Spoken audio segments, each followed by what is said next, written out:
And think about your normal e-commerce flow. You come to a site, you see all these great products that you want to try, similar to how you would operate in a store. And you fill your virtual cart with a bunch of items. Now, as you do that, the cart, the price of the cart, the subtotal in the cart just keeps increasing. So very quickly you get to $1,000. You get to $500, $600, $700 or so dollars. And that becomes a really significant amount where you have to pay for all that up front. You're listening to eCommerce Fastlane, the podcast show to help you build, manage, grow, and scale a successful and thriving company, powered by Shopify. Listen to real conversations with partners and subject matter experts as they share proven practical strategies, platforms, and the best Shopify apps to help you accelerate your business. The time is now for you to improve efficiencies, grow revenue, profit, and lifetime customer loyalty. Please welcome your host, startup founder, and strategic advisor, Steve Hutt. Today's episode is brought to you by Gorgeous, the leading customer service platform for Shopify e-commerce brands, helping merchants to unlock revenue and deliver exceptional customer service. By prioritizing customer engagement, brands can create deeper and more personalized experiences for their shoppers. With the rising costs of acquiring new customers, retention is the key focus for direct-to-consumer brands. Creating outstanding customer experiences shouldn't be costly or a burden for your customer support team. This is exactly why Gorgeous is so great. Gorgeous helps you improve your customer experiences by managing all of your communication channels from one dashboard. It provides you with the ability to customize messages and automate replies, giving Gorgeous users an unparalleled power to resolve customer inquiries quickly and personalized, which is why you need to improve your customer retention. Get started with Gorgeous today and start managing all of your communication channels from one platform that's designed to help you. Exclusive to my listeners is a 2-month free trial, so go check them out today at ecommercefastlane.com/gorgeous. Well, hey there, my name is Steve Hutt. I'm Senior Merchant Success Manager here at Shopify, and welcome back to the 5th season of eCommerce Fastlane. Now, whether this is your first time listening or you're a weekly subscriber, I seriously appreciate the fact that you're taking time and listening to the show today. I know there's plenty of podcast choices out there in Shopify, kind of e-commerce and direct-to-consumer marketing, and just the fact they're here today means the world to me. And I know it does my featured guest. I've been chit-chatting for 18 months to want to get him on the show today. His app and his platform is finally ready for prime time, so I'm excited to be one of the few podcasters to get this story kind of out into the wild in the Shopify realm. So that's pretty cool. Now, if this is your first time listening, this is an e-commerce show. We have honest and transparent conversations about building and thriving with your store powered by Shopify or Shopify Plus. Now, if you're an ambitious lifelong learner, which is likely the case since you're here today, you're definitely in the right place. I release new episodes twice weekly. They're available in all the favorite podcast apps like Apple Podcasts and Spotify and Google. We're also streaming live on Amazon Music and on YouTube. So if you listen to your podcast there, it might be a good place to go check out those platforms. I also highly recommend to get the full value of today's episode that you click through from whatever podcast app you use and you go to the show notes. They're at ecommercefastlane.com. And there you have the transcript and links and then some of the resources that we mentioned today. Now, as I mentioned, today's episode, I'm dying to get this guy on for the longest time. His name is Benjamin Davis. He's the founder and CEO of a company called TryNow, and they're at trynow.io. And they're an e-commerce software company. And what they do is they help merchants like you to launch your own try before you buy programs for your online store.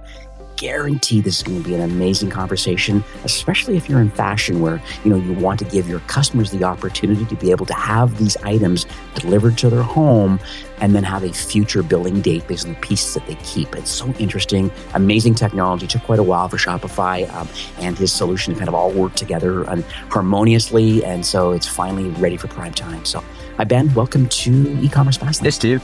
Yeah, thanks for having me on. Yeah, my pleasure. So I hope I didn't butcher the top of the show, and it's not great always for me to put the words in the founder's mouth about like the sort of problems that you're solving for Shopify. But this try before you buy seems like a very interesting opportunity and an interesting challenge that's finally been resolved with this, I don't know what they call it, but tokenizing and card vaulting and future billing kind of situations and stuff, the more technical things when it comes to payment gateways. I know that was kind of a blocker along the way to kind of get to where we are today. But can you talk more on a high level first about TryNow and why you built this solution? I know you're on lots of other platforms, but now more recently ready to rock on Shopify.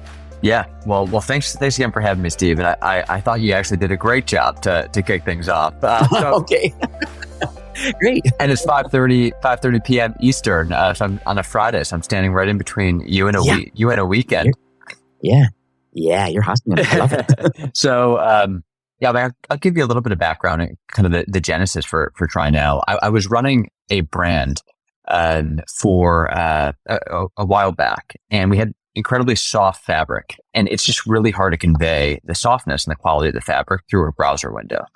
So had a thesis that, well, if we allow shoppers to try, touch, and feel the product, only pay for what they keep, we're going to increase conversion rates. We're going to reduce customer acquisition costs. We're going to drive just a much better shopping experience. So figured, hey, this is pretty easy. We should be able to build this. Turned out to be incredibly complex. So that was the genesis for TryNow. Built this for my own need as a Shopify merchant at the time. Realized a lot of other brands needed it. So we built infrastructure that enables any brand to offer this program to their shoppers. It's interesting, the whole try before you buy concept. I didn't do the full research on it, but I'm guessing, because I was in the optical space for a while. Gosh, in 2009, I got involved. I remember seeing Warby Parker offering an eyewear brand, and I'd see they had an opportunity there where they would send, 3 or 4 frames in a box for you to kind of try on at home, because glasses specifically are very particular about your ear height and your nose bridge and all that sort of things. And they would send these with clear frames and clear lenses in them, and then you could pick the ones that you want. The return label's already in the box, and then they would manufacture with your prescription. Was Warby Parker one of the first that kind of got into this e-commerce space of kind of sending it for free and then future billing? Yeah, Warby Parker was certainly one of the first and the pioneer in the space. Okay. I mean, I could even go back hundreds and hundreds of years and say this is just how we've always been buying products. And e-commerce just came around in 1995 and just flipped the model, right? I mean, all of a sudden we're buying before we try. But Warby Parker certainly had the recognition that it's really hard to sell glasses online. Well, it turns out that glasses are not the only thing that's challenging to sell online. It's hard to sell denim online. It's hard to sell dresses online. It's hard to sell candles and fragrances online. It just turns out that it's really hard to experience products through browser windows. I think taking an example of any brand, any store. I'm not sure, Steve, if you're familiar with a brand called Good Life, but they're a men's casual wear, and they have a women's line as well, but really high quality product. And, let's say, Steve, you walked into one of their stores in Soho and you wanted to try on, a couple t-shirts, a jacket, a pair of pants. And I said, hey, Steve, you picked out some great choices. Let me show you to the fitting room. Just before you go in the fitting room, give me your credit card. I'll charge you for $472.33. But if you don't like any of that or it doesn't fit, no worries. You can go to the front. You get a refund. It'll hit your statement in about 7 business days. Would you do it? Probably not. No. Right. And of course, we would never operate brick and mortar stores that way, but every online store operates that way. And so we, at its core, buying before trying restricts growth, right? And we flip the model to unlock growth. And so we kind of bridge that experience between brick and mortar and online so that, the experience online is much more similar to the experience offline. And then, what's interesting though, like you talk about, that's what the kind of the in-store experience is where, people like to touch and feel the product and try it on and fit and stuff. And and this is not anecdotally, I have a lot of other companies that I've done interviews with, like the Loop Returns and Returnly and Narvar and like all these companies. And it's so interesting that, they try their best to help not make the returns this kind of cost center. And it sounds like what you guys are doing is you're giving the consumer the opportunity to have kind of like the in-person experience, but have it at home without any cost to them up front.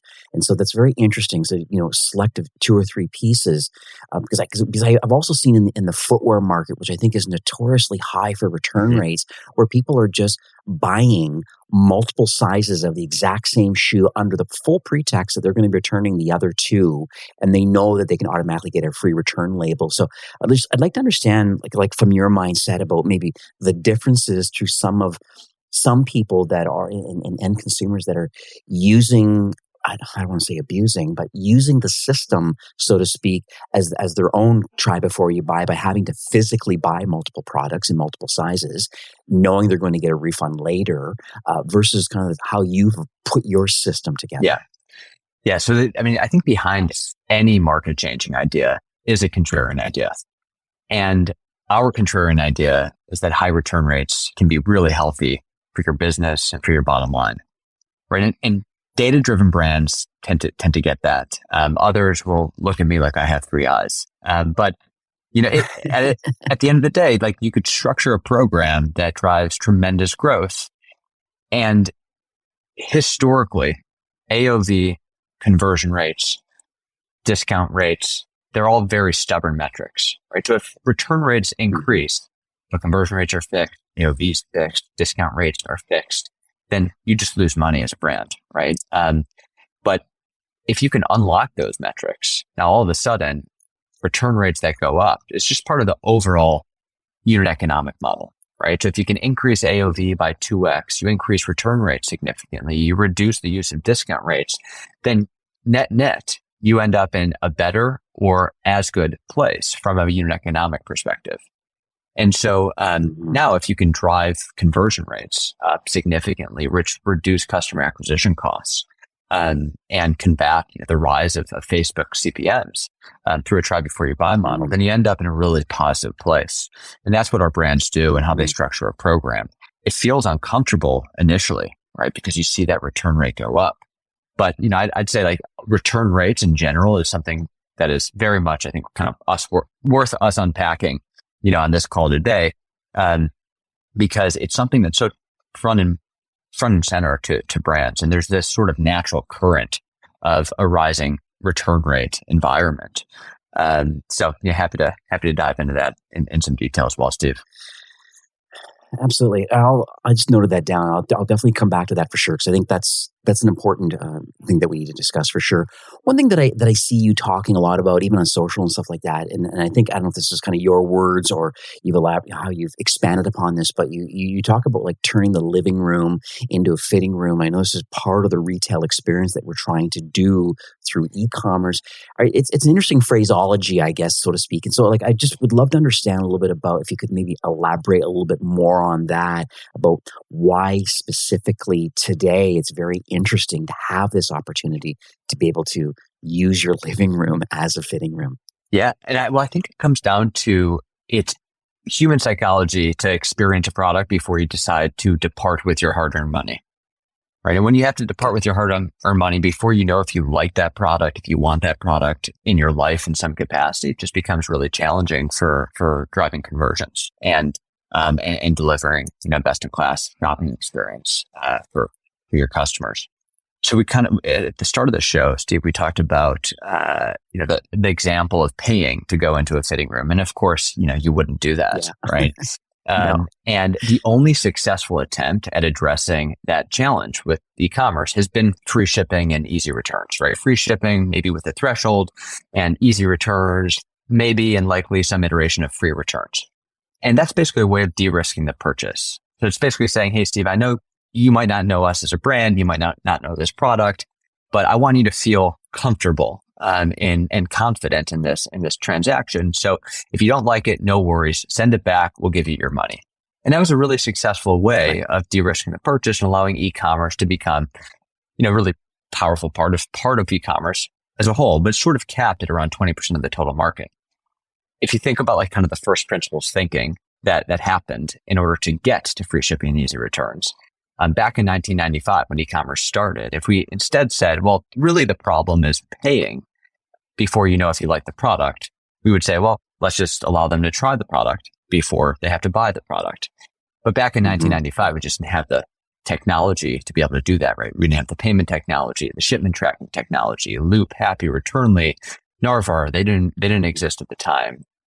3PLs that are able to get products back, restock them, get them back into sellable condition within 24 to 48 hour SLAs. That didn't exist either. So now the plumbing and the infrastructure is laid to enable this. And Amazon, of course, offered free shipping and easy returns initially and kind of reset consumer expectations.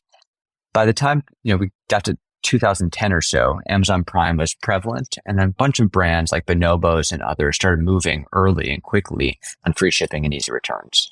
And they grew dramatically. But at the time, Bonobos and those brands were considered bold and innovative, right? And there's a bunch of articles written back in kind of 2007 and 2008, 2009, talking about how free shipping and easy returns is this kind of radical idea, a very bold and innovative idea. But now it's a boring idea, right? It's just great for the shopper. And that's just kind of how e-commerce operates. And that's how things happen over, a 15-year time period.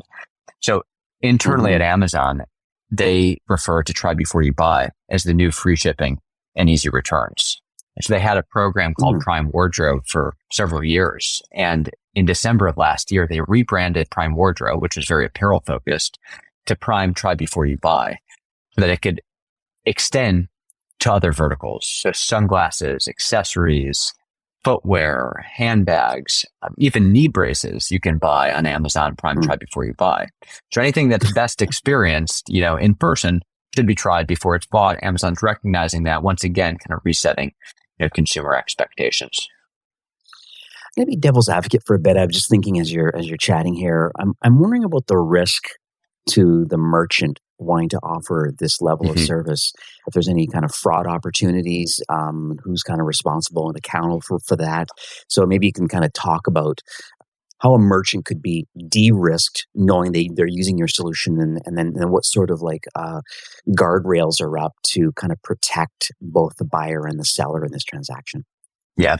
And there's probably two challenges, two risks with that, which would be cash flow and fraud. And so typically you collect that cash right when the order is placed. Well, with the Try Before You Buy order, you don't collect that cash. And so what we do at TryNow is we'll front the money to the merchant so they collect all that cash up front, and the shopper can try for free. And we assume fraud and repayment risk. And so we manage that risk and obfuscate that risk away from the merchant so that they can focus on what they're best at, which is creating incredible products and delivering on a great experience for their shoppers.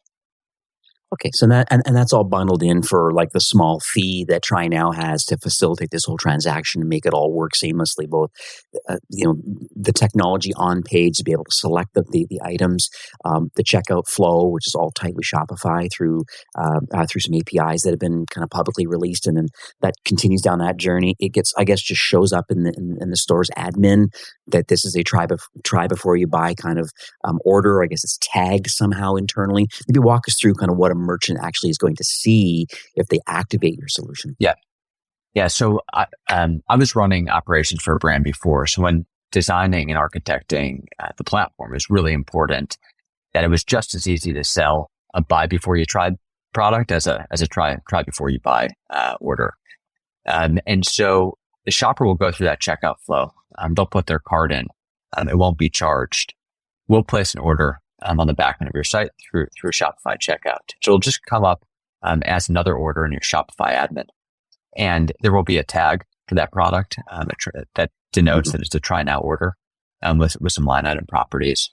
And you'll fulfill it just like any other order. So you pick, pack, fill that box, put a label on it, and we'll track that package as it makes its way to the shopper's house. And upon the delivery begins the trial.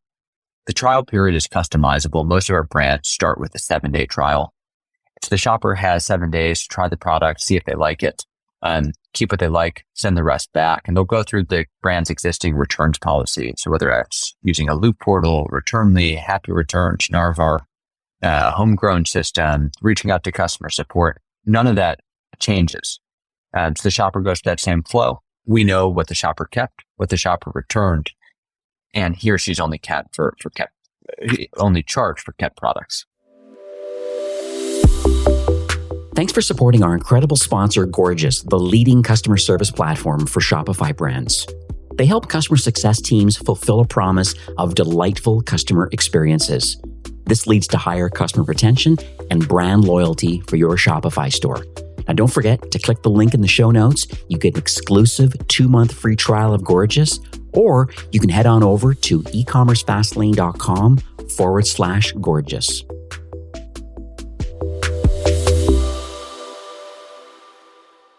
Yeah, that makes sense. I'm actually walking through Good Life Clothing right now, as you mentioned, one of these as a store that's kind of executing well, and I can see how well it actually works. Where in this particular case, they're saying try up to 8 items for 7 days with TryNow on it, and then it allows you. So literally, it's very seamless on the front end. So instead of adding to bag for $98, for example, in this one particular garment I'm looking at, you can actually click on a different button right underneath it with the $0 beside it. So, and then it's adding this particular item. I just click my size, try before you buy, and I'm clicking on it. It's hard sometimes, on a podcast without being video, but it has the exact same kind of checkout flow that you would expect if I was going to buy these things. Right now, I have one item in my cart, and the price is $0. Now I could choose to check out right now and go down this journey, and it's going to be very clearly it's $0.00 what's due today, even though there is a subtotal.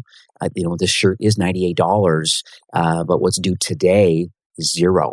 And I think that's very interesting. And it looks like this particular company has even updated their checkout.liquid file. So they have some really neat social proof and some things going on. I'm going to talk a little bit about why you're intentional in the UX and kind of how you design this, and how are we motivating people to want to click the Try Now option? Yeah.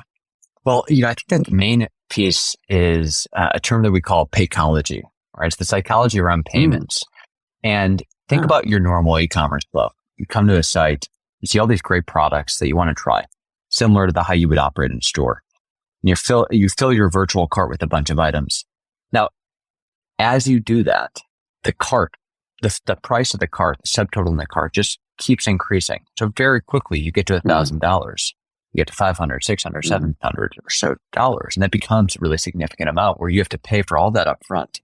And so if you look through recorded sessions of how users go through a flow, the most common behavior you'll see is they're in cart, they're clicking the little minus button next to items to get the subtotal of that cart down to a price where they feel comfortable departing with their money, because there's risk to them. They don't know if they're going to like that product or not.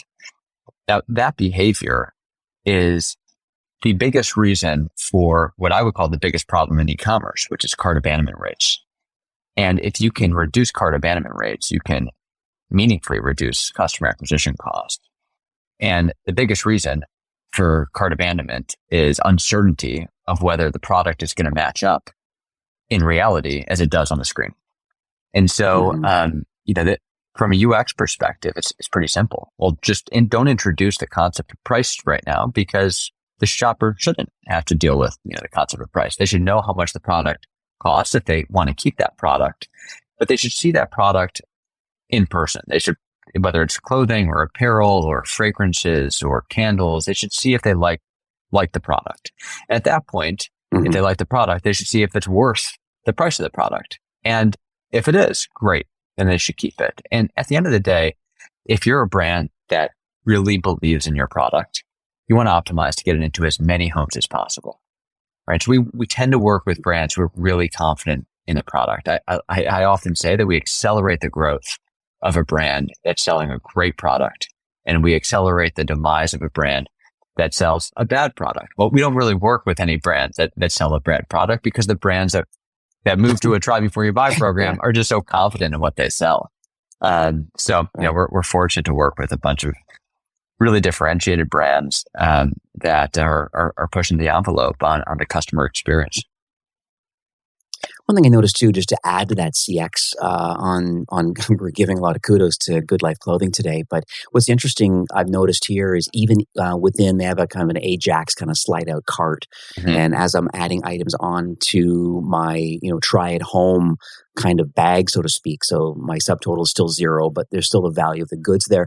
There even is some bundling, upselling actually going on from within cart. So I have one t-shirt I added, but it said, add 3 shirts and get 1 free, and you can go in and shop the bundles. So it's very interesting that you really are, in this particular case, motivating people to really still have the true shopping experience and the upsell opportunities to build a large cart and large LTV or large average order size, but all through technology and some nice badging and some gentle nudges about the opportunities that are available. Yeah, I think that's think you had a really interesting point on both the bundles and the LTV, because the piece that we see most correlated with LTV across all brands, whether you're a more premium price point or lower price point, apparel, footwear, you name it, the larger the first order AOV is, the higher the LTV is for that shopper. The more products you can get into their home and experience, the higher the repurchase frequency and the higher that AOV even after returns is likely to be. I'm going to kind of go back to our last little chat about the return policy and just kind of the returns flow, because obviously using a service like this, we want to get the products in the customer's home so they can actually try it, see it, and then, and they're more apt to probably keep more items than they would have kind of ordinarily because it's already in their home. And I'm sure there's some psychology around wanting to have to repackage everything all up. It's, I'll just keep it because it's really awesome. And it kind of is what it is that way. I'm worried about a little bit about, and maybe you have some answers around this, about the human capital and just the kind of returns flow that happens when we're sending out, large orders out, $500, $1,000 worth of product. I know it's fully covered, so the risk is not on the merchant's perspective. That's kind of taken care of by your team. But I'm worried about the human capital of the returns flow and then the repackaging and these sorts of things. Can you walk us through what you're seeing, even though more people are doing, the TryNow option? The flip side, though, is like getting it back into a nice fresh bag again and back on the shelf and then kind of restocked again. Yeah, so I think we tend to work with brands that are doing at least $5 million or so in revenue, and the reason why is they're at a scale where they're investing in the return flow process, and so maybe they're working with the 3PL. And they're kind of moving up market towards sophisticated 3PLs that can manage that return flow process. And so the brands we work with tend to have kind of a 72-hour SLA from dock to stock. So that item comes back to the dock and it's repackaged and it's put back into stock, and with very, very high resellable rates. And so for our brands, that is actually not a problem. Now, if you're doing your own fulfillment and you're kind of scaling up, then maybe it makes sense to wait just another year or two before you invest in your try before you buy program. But it depends on the vertical, it depends on the category. If you're a denim brand, for instance, or you're a dress company, or you're just a company that has a higher return rate already, you have this behavior going on in your business today, right? Shoppers are basically putting items on their credit card, and they're trying things at home. They're returning what they don't want. That behavior is not a bad thing. It's not something to disincentivize. It's actually, those are likely your more profitable customers. So the question really is, well, how do you democratize that behavior and allow more shoppers to feel comfortable doing that? Because for every shopper that's comfortable doing that, there's many more that aren't. And therefore, they never check out, they never convert, they never become a loyal customer of yours. And so that's kind of the segment that we play in and kind of what we're focused on. I think yeah, that makes sense. Yeah, that totally makes sense. I know a few years back, I managed a pretty large fashion brand in LA, multi-brand, so it's not their own house brands, but lots of other third parties they used to sell with 3 or 4 locations kind of in the Southern California area. And I got to see their return section. It was, it was pretty epic. Based on the size, a couple $100 million they were doing in revenue, and the large team of people, and having to re-steam and reseal, and some things were stained, and it is what it is, and they would have to go down a separate journey of how we deal with that, or as a loss, or being sold pennies on the dollar to to other people. But it's so interesting, tractor trailer showing up with returns on it, 3 outbound and 1 inbound. But that was just part of the workflow they had of their wholly owned warehouse. Yeah. But I can see brands, upwards of $5 to $10 million. At some point, you have to say, what, we choose to be good with our brand and our customer experience. We don't want to be great at warehouse management and order fulfillment. And then you talk about the SLAs and stuff, and I could see most brands, as they mature, choose to not have a wholly owned warehouse. It's just not scalable long term. Just think about Shopify's acquisition of Deliver. I mean, we're trying to get involved in, a couple hour or same day or for sure next day delivery options like Amazon has in Prime, and now with Deliver through Shopify's fulfillment network, there's opportunity out here and returns management all flowing together. So it's quite interesting. All right, Ben, I have a question about timing. I think it's kind of important right now. We're in the first week. We're just kind of leading into BFCM right now. And, I'd say that, a lot of people have a lot of their strategies kind of baked in. There's some last minute kind of BFCM, Black Friday, Cyber Monday kind of strategies or tactics people are wanting to consider right now. But for the most part, people probably have a lot of things dialed in and ready to go. But from a timing perspective, like how do you see TryNow fitting into a brand's mix in Q4 right now? Is this something that they can kind of really start digging their teeth into right after BFCM? And is this going to help their Q4 results? Yeah. So I think for BFCM, it tends to be a very kind of discount heavy environment and time. Yeah. And I think right now, from a more macro environment perspective, there are two main things going on. One is discounts are playing a larger role, right? Coming out of the past couple of years where discounts have been a very key part of driving growth. However, they also degrade a brand over the long term. And try before you buy. When you have a $0 cart, you just don't need discounts as much to incentivize that purchase, because 20% off of $0 is, of course, $0. And so you can use try before you buy in replace of discounts in many ways, or use that to kind of wean off discounts or reduce your utilization of them. I think the other macro environment that plays into the broader concept of try before you buy is conversions, right? And over this kind of recessionary period, conversion rates are down, right? Traffic is maintaining for most brands, or down just a touch, but conversion rates are down, depending on the brand, depending on the category, anywhere from 10 to 35% year over year. So finding ways to drive conversion is key over the next couple of years. Driving conversion in profitable ways is very paramount, and using levers other than discounts to do so is what's going to ultimately, enhance the brand over the long term.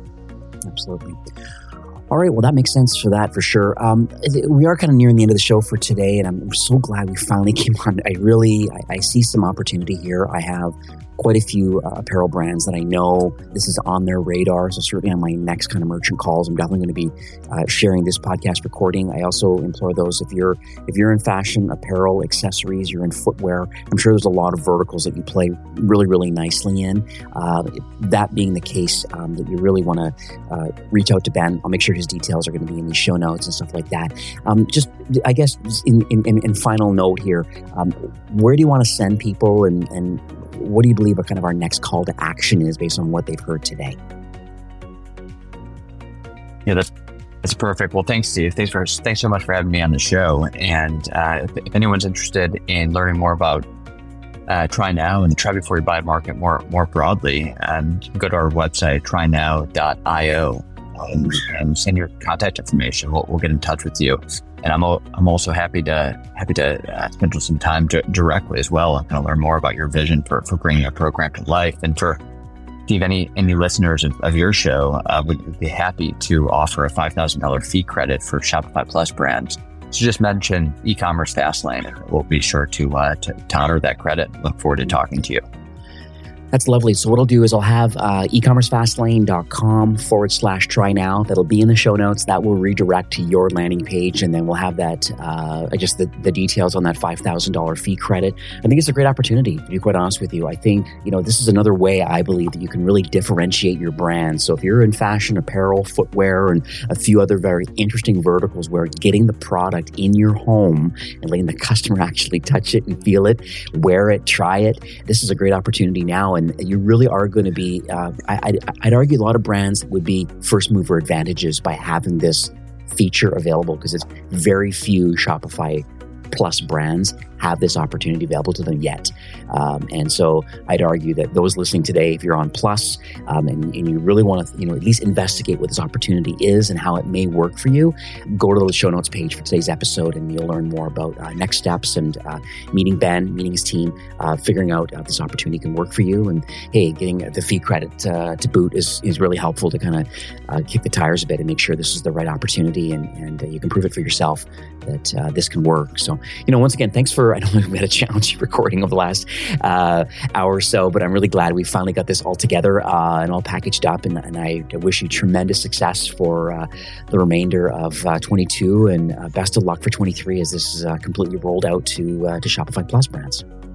Yeah. Well, thanks so much, Steve. I appreciate you having me on and have a great weekend and talk to you soon. All right. Sounds good. All right. Take care. Take care. Well, that's it for today's episode. I'd like to thank you personally for being a loyal listener of eCommerce Fastlane. It's my hope that this podcast is offering you a ton of value through growth strategies, tactics, and exclusive insider tips on the best Shopify apps and marketing platforms, all with my personal goal to help you build, manage, grow, and scale a successful and thriving company powered by Shopify. Thanks for investing some time today and listening to the show. I'm so proud and excited that you have a growth mindset and are a constant learner. I truly appreciate you and your entrepreneurial journey. Enjoy the rest of the week and keep thriving with Shopify.